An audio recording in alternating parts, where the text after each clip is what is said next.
Yamaha isn't really known as a groovebox manufacturer. Sure, they had the RS7000 back in 2001 and the DX200 also released in 2001. More recently, they've released the FGDP50. That really rolls off the tongue. It looks cool, but seems a bit limited compared to other similarly priced drum machines. So let's just say that it was unexpected that the company known for industry standard high-end grand pianos, really nice digital pianos, and really expensive arranger keyboards released this earlier this week. If the KO2 and OPZ had a baby, it would absolutely look like this. Game for a rematch. Who had beaten you? Game for a rematch. Teenage Engineering has to be fuming about this. At least a little bit. I mean, let's look at the price point of these three portable units. The Seqtrak sits right in between the OPZ and the KO2. Now let's take a look at some of the features of each. Most notable is that the Seqtrak blows away both the KO2 and OPZ in several areas on paper. Also know that some of the data in this table could be in error, as I had to do some internet scouring to find some of it. And with various updates to different units, I could be missing something. Let's compare the KO2 and Seqtrak first.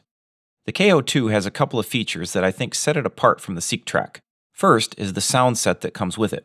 The KO2 definitely has the grittier samples when compared to the Seqtrak.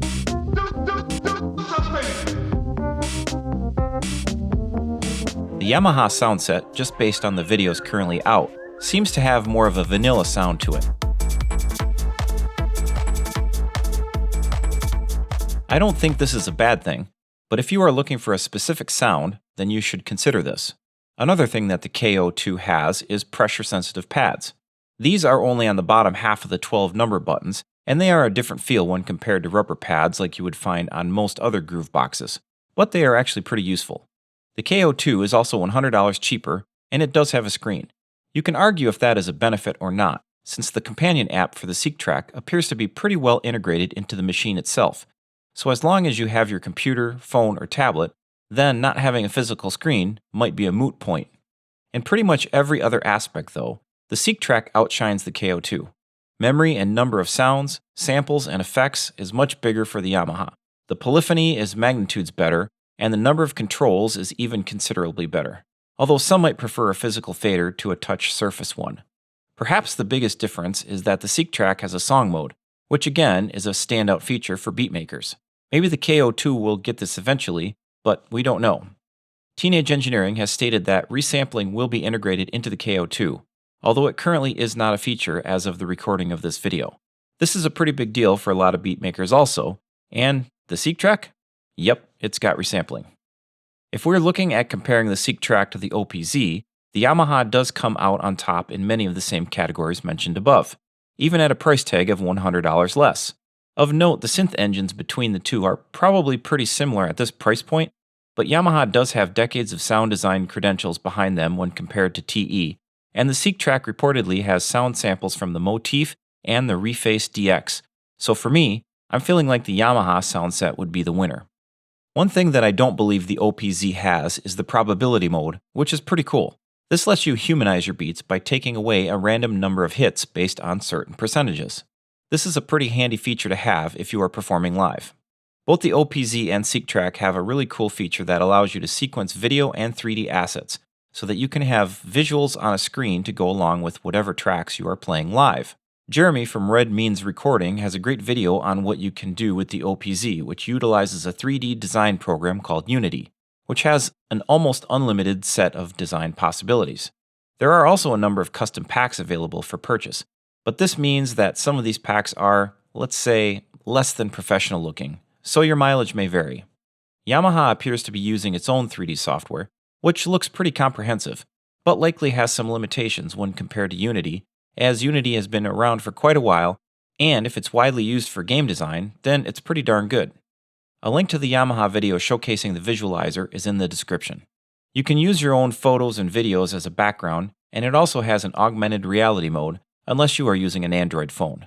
This means that you can use live video from your phone or iPad, and then project other things on top of the video, or do weird lighting or glitchy things with it. One thing that I did not know about the OPZ is its ability to control DMX lighting, which is very useful if you have a stage or light show. This is pretty handy because it means that you don't need a separate piece of gear. And if you're a gigging musician, then you know that less equipment to haul in, set up, and take down is a big deal. Alex at Sweetwater said that the Seqtrak was currently sold out and to expect shipment sometime in early to mid-February. Although that has probably changed since I talked to him several days prior to releasing this video. He said that it was pretty popular right out of the gate as far as portable groove boxes go. One last thing that everyone will want to know is how the build quality is between these three units. Well, most people should know by now that the KO2 and OPZ have had less than stellar results with their early on units. My replacement KO2 came in yesterday, and it seems pretty solid, so hopefully those issues are in the past. Yamaha is usually pretty solid with hardware, and although I have not owned many Yamaha labeled items in the past, I've not heard of any major problems with any of their instruments. From the videos, however, I'm not super impressed with what I see. Everything looks plastic, which is probably to be expected at this price point, and the knobs look like they have at least some wiggle to them. Unfortunately, there is already a video out demonstrating a sticky key issue. I should know how the build quality stacks up to my KO2 in 3 or 4 weeks when hopefully my own Seqtrak arrives. Unless I change my mind, cancel my order, and get one of these instead. Choices. Why is there no perfect sampler? All I want is the perfect camera. So that's it for today.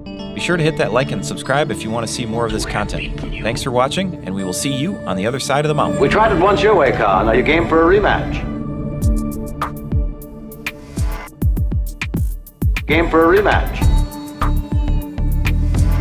Who had beaten you? Game for a rematch. I'll have myself beamed aboard.